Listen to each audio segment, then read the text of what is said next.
I take you back into the age of the Nephilim and the children of the rebellious fallen angels, the Rasham and the lords of darkness. Half man and half angel, the Rasham were capable of many amazing possibilities, but unfortunately total power corrupts totally, and they became destroyers rather than saviors, although not all their fault, might I add. Always at conflict with one another and always falling victim to vanity within their abilities, led that way by a decree from God that they were possible of too much destruction and preemptively judged for it and thus cursed to failure. They held the power of an angel, which is given power through authority over the fabrics of reality as a guardian against natural anomalies that occur. Yet they also possessed the gift of free will just as mankind does, and thus so they could choose to do what they willed with that power. They also had the weakness of human emotion as well as the capability to commit sin, unlike their angelic brethren and parents, for angels are not capable of committing sin willingly. It was these aspects that led God to decree them as abominations, for they could destroy creation if one powerful enough had a bad day. That explanation was given to Errol, as Lucifer was dead by this point, killed by Errol after renouncing his allegiance to heaven after learning of these plans, and was ordered by God to gather the other fathers and hunt down and kill their own children. As guardians of creation, this conflicted within Lucifer. God saw the conflict within him, and so he resorted to option B. Seeing that they had corrupted mankind with their displays of power and magic that drew man's belief in God being the greatest compared to them, and that it drew belief and faith away from him, he reluctantly decided to flood the world and start over. This decision is what triggered Lucifer into being capable of defying his own creator by renouncing his status. God had become the destructive force the core of his being was created to protect against. Lucifer threw down his sword and said, "If this is what heaven has become, then I shall have no part of it. I renounce my allegiance to heaven." And with those words he was cast down. Actually, he was run through from behind with a flaming sword and died. Renouncing his status made him mortal and subject to death. To ensure he would not become any further problem, he was cast far into the future near the end of time to fulfill a preset prophecy of the final conflict, which is what seems to have brought me here in our current era. After the flood, an unexpected turn of events occurred. The Nephilim children were not dead. Their angelic heritage allowed them to transcend death and reform themselves. However, because of the human emotion that had become mingled with their angelic souls, hatred and anger twisted their transcendence into the nightmarish creatures of legend. The first demons were born, molded by the imagination and fear within humanity's mind. This newly developed race gave birth to a vast array of creatures. The vampires were one of them. Many of the ascended Nephilim's descriptions can be best compared to H.G. Lovecraft's Cthulhu mythos, as he was inspired by them when he wrote his novels. However, it is also my understanding that those descriptions were embellished by them to attempt to redesign themselves through the imagination of mankind as a sketchboard to try and remove the weaknesses in their design. Mankind at that time had tried to help hide the children, for they too thought God had misjudged them all. Needing allies to mount an assault against heaven, the twisted the souls of those who had died in the floodwaters became the undead armies noted in the tales of the battles against Tiamat in the epics of Gilgamesh. The first war of heaven were the angels, who were trying to stop God from destroying creation, as they were created to do, such as the orders of the principalities and the dominions. Heaven's armies were of those who were loyal to protecting God above all else, for that was what their purpose was, such as the seraphim, the cherubim, the vessels of God whom God worked through, the hierarchy of messengers and other angelic aspects not connected to protecting creation. The second war in heaven came at the hands of the resurrected Rasham and those who died in the flood. They became the vampires, gargoyles, demonic warlords, dragons and other nightmarish creatures derived from fear and fueled by the need for revenge. This war ended with the defeat of Tiamat, that old dragon, at the hands of Marduk, or Mikhail, as he laid hold of the dragon and bound it in chains and cast it into the bottomless pit for 1,000 years in the Babylonian tale of the Epic of Gilgamesh. This tale goes on and on with many different origins of the supernatural, but to know the origin of demonic power on Earth and who designed its first implications of magic would also allow you to know how to counter their power effectively. Their origins first began in the region of what is today known as China and Siberia and even Upper India. Their power was originally designed through goblin magic, which infuses the elemental properties with the mystic energies of the earth itself. Demonic magic and power developed from this craft as time eventually came to the Arabic regions as the core of life and evolution on the planet. Their culture dwelt upon the main battlegrounds of the Second War of Heaven, and they came across many leftover artifacts from that war which eventually gave rise to the belief of jinn, which later became demons in the popular cultures of the world. The Archangel Raphael, scourge of the sons of darkness and also Apollo in Greek legends. Raphael is the one who spearheads the curse which burns the children of darkness with sunlight. Long ago in the second generation of the Nephilim during the Second War in Heaven, Archangel Raphael destroyed the crescent moon stone which covered the earth in a blanket of darkness. Azrael, son of Azazel, fell in battle with Raphael and was cast upon a rock chasm in the lands east of the Valley of Shadow and impaled upon a rock within the valley, and the gorge caved in on him, burying him somewhere deep within the Grand Canyon region near what is called now Superstition Mansion in Colorado, but then was called the Mansion of Bones and the Vale of Shadow by the Neptuli, as it is cursed from that ancient battle with the taint of those who had fallen. Upon Azrael's death, Azazel tore at the gates of heaven for 3 months straight, day and night, until the realm of the dead had no more within it to throw at the heavenly gates.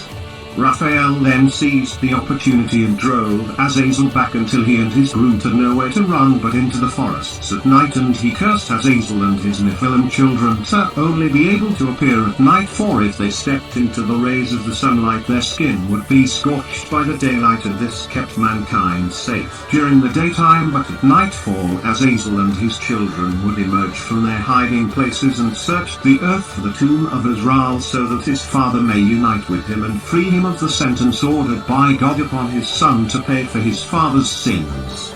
For the son shall inherit the sins of the father was created by this story. Raphael is one of the 4 godheads or protector of the realms of creation. His dominion is the astral realm. These events marked the end of the First War and the beginning of the Second War, which consisted of Azazel, Samjazel, Gushaniel, Ananel, Saral, Zaphnael, Shunziel, Raziel and Sokwael. These 9 were the Ancient Ones, also known as the Lords of Darkness.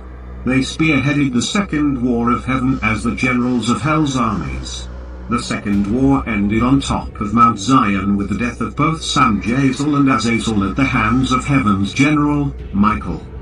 The Third War in Heaven began with the war between the armies of the second generation, which were the Cyclops and their king Agora or Uranus, locked in battle with the forces of the third generation led by Kronos and the Titans just prior to the days of Solomon, for it was Solomon who crafted the Black Gate of Tartarus and the sigils that imprisoned the Titans' ancestors, the Rashulam. To begin this tale, let me take you on a road of Greek legends and lore that you would not hear circulated in modern tales. I take you back before the War of the Titans and the Olympians. Kronos stands before the throne of the king of the universe, Uranus. He stands poised to strike as his brother, the Hecatonchires, and leader of the rebel Cyclops, second generation of the Nephilim race, lays hold of the king of the universe. Kronos takes his weapon given to him by Gaia, a mystical scythe, and slices his captain Winky off. The severed member falls into the seas, and the blood and sea water foam as the remaining seamen mix together and produce Aphrodite, goddess of beauty and love, and she walks forth from the sea. All are mesmerized that gaze upon her beauty. This is the legend of the origin of Aphrodite, who is no sibling to the Olympians but in fact as old as the Titans themselves. It is around this time that Typhon is created by Gaia out of revenge for what Kronos did to his brethren the Cyclops and the Hecatonchires, or also described as the 100-handed ones. Kronos imprisoned Typhon within Tartarus, but when Zeus freed the Cyclops to help him in defeating his father, Kronos, Typhon was freed. As the Titans fell to Zeus almost immediately afterward, Typhon was unleashed upon the Olympians. Typhon first assaulted Mount Olympus, and the gods scattered into the forests, taking the shape of the animals to mask their escape. They fled to Egypt and left their children in the care of the Sansahedrin scribes there.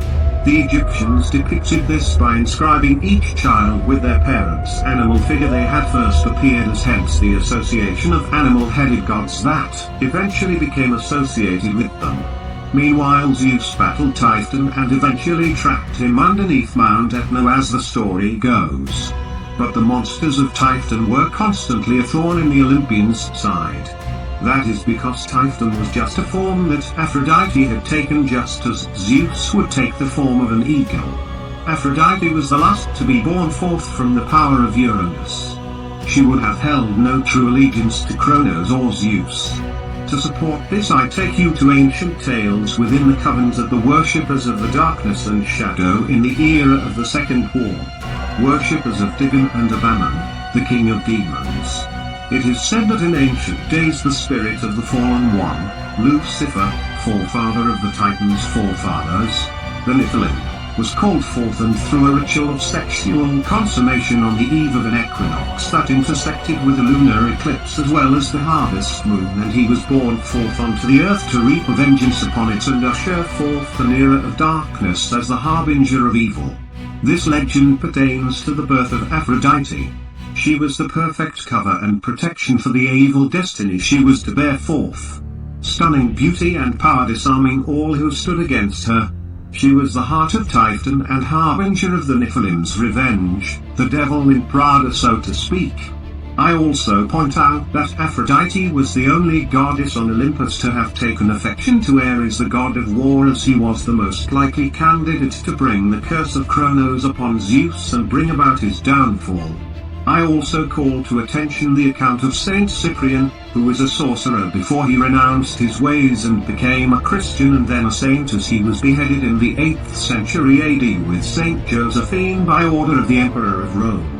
By his account given with his confessional to the church when he renounced his ways of sorcery, he had travelled to Mount Olympus in his youth and became a student of the black arts from the devil herself there. Not to mention that she was the embodiment of all the aspects of temptation, seduction, pride and vanity that is frowned upon by the Catholic faith and viewed as sinful, and the reputation that is given to the legends of the devil. However, she was called forth before her time as God had planned, and in the end a thorn in everyone's side, rightfully so too. So with all those details laid forth, let us conclude this game of Olympian Clue with the whodunit theory of the fate of the Olympian gods. Hades had kidnapped the Sphero not out of love but to divert the attention of the other gods, Dionysus and Demeter especially, for they were the sisters of the real target, the Oracle. Aphrodite murdered Delphi, for the Oracle knew her true identity and she could not kill Zeus as long as Delphi lived. In the confusion of Delphi's murder, Aphrodite seduced Ares, the god of war and son of Zeus, and convinced him to take hold of Zeus in a move to overthrow him as the curse of his father Kronos foretold, meaning Ares was the one who had the best chance of success.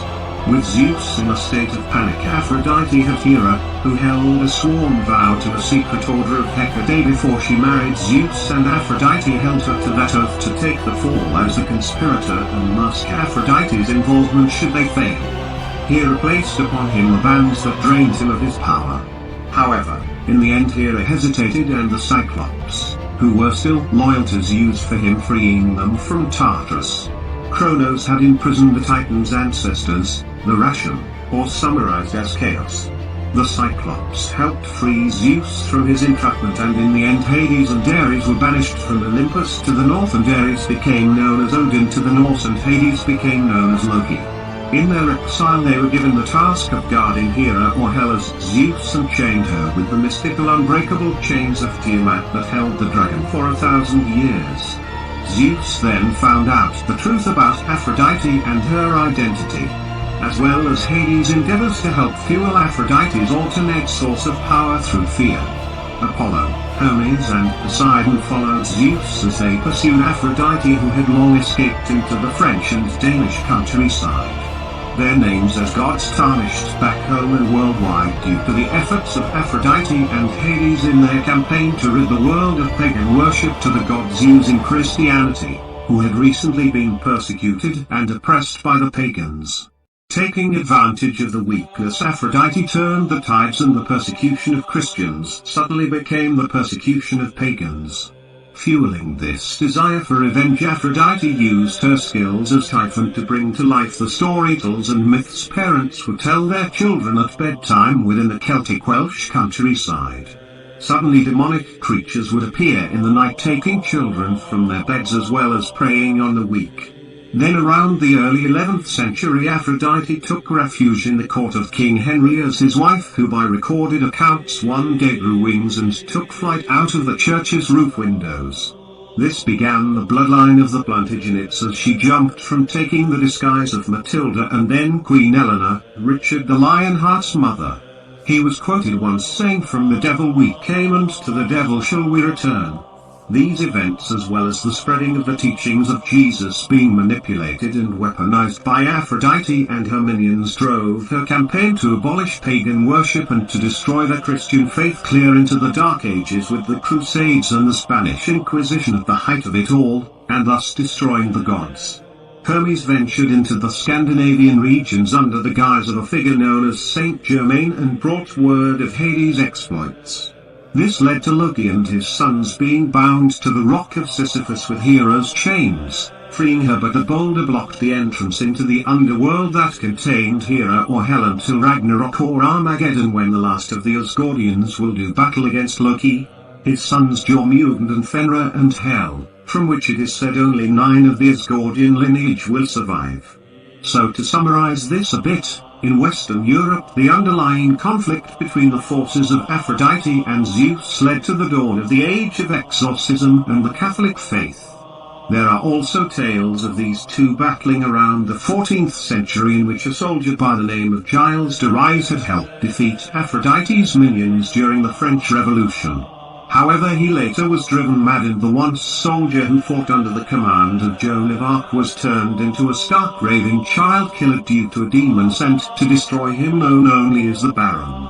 This battle between Aphrodite and the old gods went on until AD 56 AD, as I understand it, in the countryside of Britain. In Wiltshire at the late night hours it was recorded that an old man resembling the descriptions of Zeus fought against an evil darkness that produced nightmarish creatures from the shadows. The old man was said to have been the last member of a druidic order of Gordians, and was last seen locked in combat with a shadow-like figure in the middle of the street, where many witnesses said a dark whirlpool opened up and swallowed them both, and that ended the battle, and the evil presence nor the old man were ever heard from again. This concludes the tale of the fate of the Olympian gods at the hands of my predecessor, Aphrodite.